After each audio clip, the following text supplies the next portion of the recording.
Welcome to KJ chemistry academy. आपण घेत आहोत सोल्युशन चॅप्टरचा सर्वात इम्पॉर्टंट टॉपिक. बघा काय आहे, effect of pressure on solubility. तर इफेक्ट बघायचा प्रेशरचा कशावर, सोल्युबिलिटीवर. त्याच्यामध्ये सर्वात इम्पॉर्टंट आहे हेनरीज लॉ. काय आहे, हेनरीज लॉ. आता हेनरीज लॉ म्हणजे काय बघा. Henry's law states that solubility is directly proportional to pressure. काय करते, सोल्युबिलिटी डायरेक्टली प्रोपोर्शनल आहे कशाच्या, प्रेशरच्या. कशावरून, हेनरीज लॉ कॉन्स्टंटवरून. म्हणजे Henry's law constant state that the solubility of a solution is directly proportional to the pressure. कशावर आहे, प्रेशरवर. मग काय होईल बघा, तर S is as it is राहील, एस इज इक्वल टू, आपण काय करतो, प्रोपोर्शनॅलिटी साईन हटवतो. तर इथे लिहायचं के एच. काय लिहाल, के एच. आणि इथं काय येईल, पी. आता प्रोपोर्शनॅलिटी साईन आपण हटवलं, दिसतंय. हे काय केलं, प्रोपोर्शनॅलिटी साईन हटवलं. तर काय लिहायचं, इक्वल टू. आणि एक काहीतरी काय असतो, कॉन्स्टंट असतो. काय असतो, कॉन्स्टंट असतो. आता जो आपला कॉन्स्टंट आहे हा के एच, वेअर हा के एच काय आहे, प्रोपोर्शनॅलिटी कॉन्स्टंट.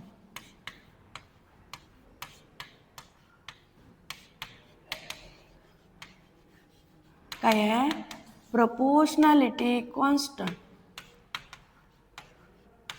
किंवा यालाच म्हणतात हेनरी लॉ कॉन्स्टंट. यालाच काय म्हणतात,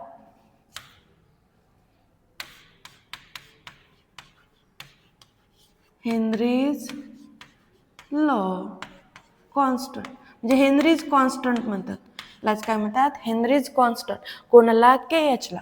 यस काय आहे तुमचं, सोल्युबिलिटी.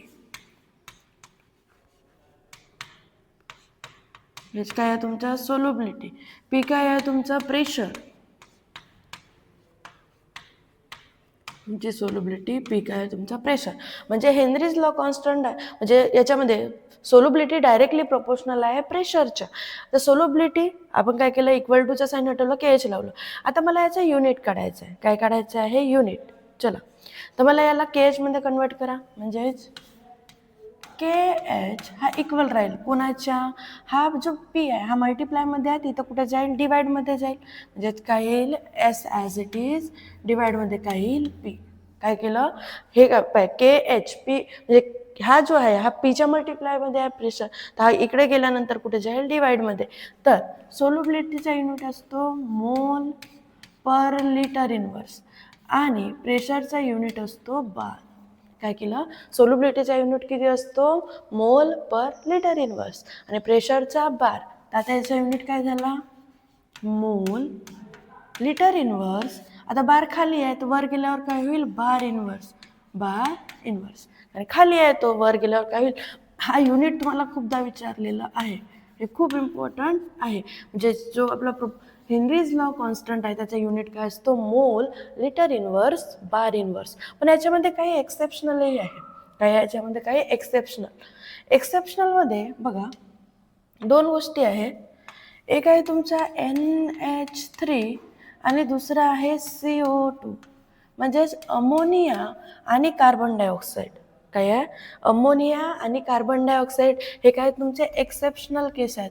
का बरं, कारण की हे रिॲक्ट्स करतात वॉटरसोबत. काय करतात, रिॲक्ट्स करतात कशासोबत, वॉटरसोबत. म्हणजेच H2O सोबत.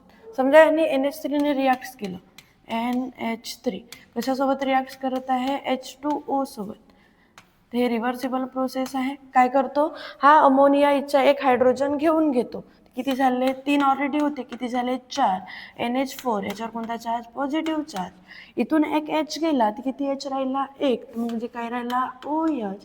याच्यावर कोणता चार्ज, निगेटिव्ह चार्ज. समजा असंच CO2 रिॲक्ट झाला H2O सोबत. काय झालं, रिॲक्ट झालं कशासोबत, H2. हे कोणते ॲरो आहेत, रिव्हर्सिबलचे ॲरो आहेत. तर काय होतो, हा H2CO3 बनवतो. हे एक्सेप्शनल केस आहेत. कोणते, अमोनिया आणि कार्बन डायऑक्साईड हे काय करतात, हेनरीज लॉ कॉन्स्टंटला उभे करत नाही. का बरं, कारण की यांचे गॅसियस स्टेट जे आहेत ते रिॲक्ट करतात कोणासोबत, वॉटरसोबत. ते तुम्हाला लक्षात ठेवायचं आहे. आणि हा तुम्हाला खूपदा विचारलेला क्वेश्चन आहे.